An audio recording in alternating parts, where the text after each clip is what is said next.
You have this amazing power to move people, not just to think, but to feel. When did you realize you had the ability to do that? I think everybody has the ability to feel, right? You know, that wasn't a great gift. I think I just feel so much, and I feel so much what people feel. When my youngest son, I remember when I was really young even, came in and he'd bring his friends and go, watch my dad watch this movie, and I'd be like, you know, don't open the door. I just can't help myself. I feel what they feel. And so that produced a lot of drive in me to help people when they're in pain, because I feel their pain. And even when I was a little kid, I mean, my mom reminded me when I was like 4 years old, I'm in this backyard, and there was a woman next door I used to call Young Lady, and she was 80 years old. But, you know, seeing her light up when I called her Young Lady, I got hooked on at 4 or 5 years old. So I love that, and because I'm driven for that, my lifetime has been about how to help people achieve what they want, break through, discover things. And you can be an idiot if you spend 3 or 4 decades, in my case it's been 3.5 decades now, you know, being obsessed about that. And then when you get rewarded all the time, because people, you know, people are incredibly generous when they feel like you've touched their life. They send out a lot of love, and I'm a love bug, so I got hooked on that at a very early stage of life, and I still am. You specialize in a lot of different areas: health, business, politics, sports, all kinds of areas. Of all the areas, what's the most challenging to move people? To move people to be active in their own rescue?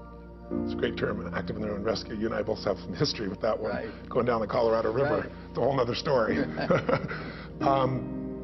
Everybody has their hooks. Everybody's different, Peter. You know, some people, yeah, it's their business, their finances. You know, if that gets hooked, it's like their identity is tied to that. For other people, it's their body. They just feel like it's impossible. They can't change anything. They've gone into learned helplessness, where they just have literally learned that they're helpless. They can't do anything about it because they failed so often. But if I had to pick one that probably is most fraught for people overall, it's really intimate love and romance, because you can control your business to some extent because you can control you. You can control your finances to some extent, right, by your choices. But you can do everything you want to do in an intimate relationship, and it can still blow up in your face because you can't control another human being, and if you could, you'd have no relationship. So, and I also think that if there's a story that all human beings have, it's the story of fear. We all have what we're after, but everybody has fears. And I've been with, you know, 4 million people now from 100 countries over these, you know, 33, 34 years I've been involved with people now. And I can tell you all roads lead to Rome. Whatever you're afraid of failing or succeeding or whatever the case may be, it really comes down to a fear that we're not enough. And if we fear we're not enough, our ultimate fear is if we're not enough, we won't be loved. Who can produce that fear in you more than somebody whose love you crave? Somebody that you really want them, and they all of a sudden don't love you as much anymore? It crushes the soul. So most people have these plans like, I'll be successful, and then I'll know I'm enough regardless of what someone else does to me. Or, you know, I'll be strong enough or physically beautiful enough. But of course, all those things are relative and none of them last. So getting people to have the courage and the faith to realize there is no security in life, and there's no security in relationship. There's only what you can contribute. There's only what you can create. And getting people to that place is not an easy thing to do, but when they do it, it opens up a whole new universe, because when somebody's in love, you know, what's wrong with your life? You know, nothing. You know, oh, what a beautiful morning, doesn't matter, you're silly as hell. But when they don't have that love in their life and everything else is going well, they still come to that empty place inside at the end, and that's the place where the most successful people on earth that have been clients of mine, you know, everybody thinks is so incredible. That's where they're lonely still very often, and that's the area that you got to really dig in to help someone. Do they usually have a story that happens to them very young, which is kind of a backstory, a seminal element that is still present in them 10, 20, 30 years later, and preventing them from exercising those talents? Well, nothing's preventing them, but they choose to go back to that story, right? Because how many stories do we have in our lives? But we have certain seminal ones that have so much emotion wrapped up into them, so much pain, so much hurt, or so much excitement that they shape us, and everybody's got those. I always say, change your story, change your life. Because whatever your story is becomes the shaper of all your perceptions, what you're going to try or not try, do or not do. The problem is most people are so addicted to telling that same story over and over again, it does become their prison. And so the answer is yes. I think the oldest story is that all of us were loved unconditionally when we were born. You know that even if you thought you had the worst mother in the world, because, you know, if a baby doesn't have someone willing to love them, that means take care of them above their own needs. There's no rewards for a mother, ooh and ah, for all that stuff. For a father, ooh and ah. You know, we feel it because we're on drugs. We got oxytocin in our body. As soon as we're a woman's pregnant or a father's there and he sees his child, that biochemistry changes in us and we love that thing even though it looks like a lizard, right? It doesn't matter. We know it's our kid. So, but that doesn't last forever. There's a stage in your life where you could yell, scream, throw stuff, smack people, and you still were taken care of in love. But then there's a day when that oxytocin wears off and suddenly somebody yells at you or hits you or even worse, ignores you. And that's the moment when the ultimate story is, what do I do to get that attention back? What do I do to get that love? And so some people, you know, they suddenly try to crawl or walk. And everybody goes, look, Johnny's walking. And the story is, I'm an achiever. I do things so I'm significant enough to get attention and love. Some people break stuff and people come. And they learn, if I destroy stuff, that's my story. Then I'll get unconsciously this love. Some people, you know, they go, they make some noise and everybody laughs, make some noise, and a comedian's born. So that story, that experience, becomes the story of what I've got to do when I feel uncertain that I'm significant enough to be worthy of attention and love in this life. And I'm oversimplifying it, obviously, because we've had a lot of series of stories in our life. But if we can go back and reclaim who we are today instead of living an old story, everything in your life changes, and that's a part of what I do. I recall the President of the United States calling you. Remember, you were going to see Princess Diana, Mikhail Gorbachev, all these people, extremely successful, extremely talented. Did they all have backstories that ran them? Did they all have some element in them, despite their success, that was still in the back of their head, still telling them, you're not good enough, you are good enough, or some element of their life that wasn't working because of that? Well, I don't always get the call because somebody's got, you know, some emotional problem or challenge. You know, when the president called, you gave me a lot of crap for what I said to him at that time, which was, I said something like, you know, I'm really appreciative of your calling, but I'm not a fan at that stage. So if you still want to hear from me, I'd love to come and do some coaching with you. So I was rather direct with him. But no, everybody's got parts of their life that shape the way they look at today and how they behave today. Everybody does. Everybody has a backstory, multiple backstories. The question is, which one's running you now? But what I'd say the common backstory for the successful people is hunger. Something produced drive in them. If you say, what's the difference in human beings and how they perform and how they show up, it's not intelligence or ability. You can find somebody with plenty of intelligence and ability and they don't maximize. They can't fight their way out of a paper bag. And then you find this other person that finds this hunger inside. You have it, I have it. Almost anyone we know who has done something they're proud of in their life or they feel good about in their life, they had to get through all the obstacles. They had to get through their own limiting stories, and so there had to be something they wanted more. That hunger often comes from a story of frustration or pain or desire. And finding that touchstone and igniting it is how you often can take somebody who's not driven and hungry and really help them to change their life. Do you think that people are empowered when they hear that somebody of that high stature also has some of those same problems and some of those backstories that are handicapping them? It's a great question. Some people are. Some people use it as a reason to hang on to their old story. Ooh, very cool. Right? Because they go, well, if Bill Clinton has that experience, right. you know, if Tony Robbins has that experience, then what the heck am I going to do? And that's part of the challenges. It's like, I remember one time, it was fascinating. My own sister, something was going on. It was challenging and everything else. And I said, you know, how come you didn't call me? And she goes, well, because you're Tony Robbins. I'm like, what does that mean? She goes, well, you can handle it. You know, I was going through a really rough situation. Right. I had a similar experience with one of my boys, with my son Josh one time. He says, well, Dad, you're Tony Robbins, right? People make up this story because they don't know the real backstory. You know, you and I know each other's backstories. You and I know that we didn't just show up this way. We've had a lot of gifts in our life, but we've paid the price to do it, and we've found a way to add value throughout life, and that's why we have the privilege to be here. But if you start thinking that everybody's messed up, then it gives you an excuse to stay messed up. Versus my view is, let me tell you what these people overcame to be where they are. That's what I'm more interested in, so that you and I have something to aspire to. Because stories will either give you some form of aspiration, some inspiration, or they give you an excuse to stay where you are, or even make it worse. When I see you on stage or on television or in any, interviews, you're always, on purpose, full of enthusiasm, full of, appreciation for the gifts. Was there anything that you were insecure about when you were growing up that you felt, oh my God, this could cripple me, or it was something that you Any really one thing? Know. How many of the one things you want? No, Peter,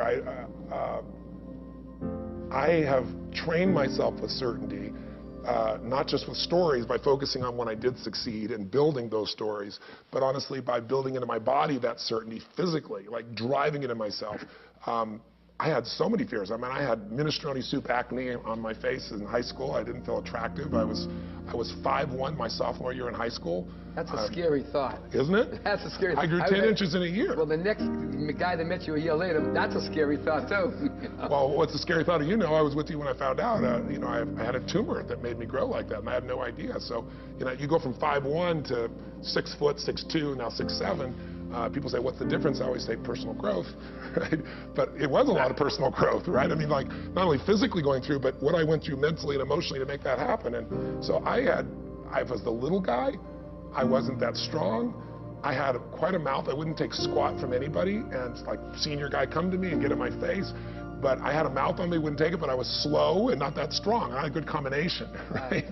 But I overcame it mostly by saying, in the end, if I find a way to add enough value to somebody else's life, and I'm totally sincere and raw, they may doubt it all they want, but if I do that for year after year, decade after decade, eventually I'm going to get through to them. And my life has kind of panned that out. There's a large number of people, millions of people I've been able to serve that way, many of which who thought, you know, who's this idiot, this motivator, the big-toothed guy? But then they see me work my guts out for someone and really create results day after day, year after year, and they start to go, maybe the guy's, you know, the real thing. You know, that's, people get to judge that by results rather than by discussion. I did that. Yeah. I did that. I told you my story that I saw your stuff and I thought, oh my God. And I saw it another time. And then finally at one vulnerable moment, yes. I bit. I got you when you were vulnerable. That's right. That was very vulnerable. You did. Yes, yes. You know, so when you're needy, that's when you'll need. You yes. know? And so, yeah, I do think that's true. The interesting element is that sharing the fact that you weren't, you know, perfect and born that way, yeah. and we're ready, you know, you're ready to go from the go, yeah. is important, because I think most people don't realize that they have the ability to tell a different story to transform themselves. Well, the best way is not for me to tell my story, because you know, that's self-inflation. That's not my goal.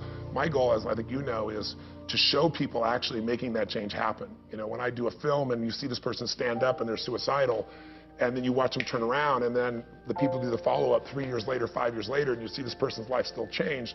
When people see that over and over again, or they see relationships come together that are ending, or they see guys that were struggling in business and now their guy is so successful, and they saw the moment it happened, and they see the follow-up, and they hear from the guy, then it starts to penetrate people that there's no free lunch, but there's some strategies that can accelerate your growth massively, and your sense of fulfillment, your sense of enjoyment, because if you succeed, but you're not fulfilled, you failed. So those are the two missions that I'm trying to do, not so much with my story, but with thousands, actually millions now, stories of other people.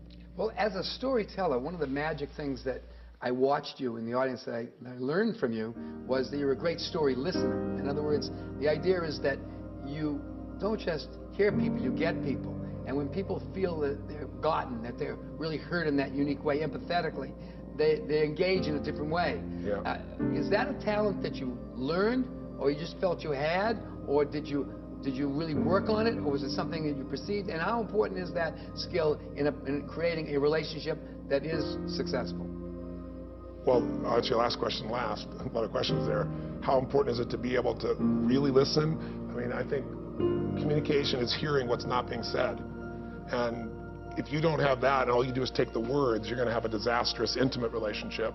You're going to probably have some really disastrous business relationships, because most people don't speak what they're really feeling or saying. Most of the time they're either scared to, afraid to, or they're hiding their agenda because they have another agenda. And most of us have a pretty big BS filter in the world we live in today. But it's more than that. It's not saying, where are they BSing me? It's saying, what are they really feeling? What's underneath this? What's really going on? And that's really important to me. I don't care how big the audience is. I was, I do, 30,000 person audiences, but an average size audience I did yesterday was like a little less than 3,000 people in Las Vegas. It was Salesforce.com. It's a business group. This long room, as far as you can see, over there at the Wynn Hotel. And I'm on these big screens, and there's guys way in the back. How do you get the guy in the back? I get off the stage, and I prowl. I walk through the crowd. I'm there. I'm talking, because what I want to do is I want to look into their eyes, and I want to feel what's going on, see it. I want you to know that I'm not some guy over there on the stage that's just talking at you. I'm going to engage you. And at any moment, I can strike and have that conversation. And so it produces a different energy in that room. It's not some passive listening, and it's not with me either. The minute they speak, I'm now zeroing in on what they're feeling, and I'm also saying, who else does this relate to in the room, and how can I use their story to help other people simultaneously? So if you ask me, the listening part is better than the storytelling part. You can entertain people as a storyteller, but you can transform people if you can really understand what their needs are, listen, and sometimes just by listening alone, people's lives can change.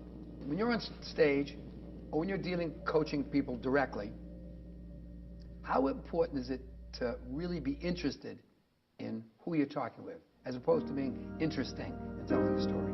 I think that one is, anybody who's honest knows the answer to that question, right? But knowing the answer and behaving that way, that's the big difference, right? We all know that if you're interesting, you might have a relationship that's on the surface, but if you're interested, you're going to go deep, because you're going to follow up and ask questions, and the person is not just going to feel gotten or some fancy term, they're going to feel that real connection that's happening. Because we live in a world where there's so little raw reality. Reality television, we all know, is bullshit, right? So what is real anymore? And most people are so good at presenting that I think most people, they'd rather see the screw up. They'd rather see a presentation that's not as refined, so they know there's something that's real underneath it. But I think if you're interested in them, you don't have to work on the presentation side, because people can see the start stops that are really real, and more importantly, they'll feel that connection with you. And so, you know, your whole thesis in life is understanding that the story is what drives everything in life. It's what drives the influence of another human being.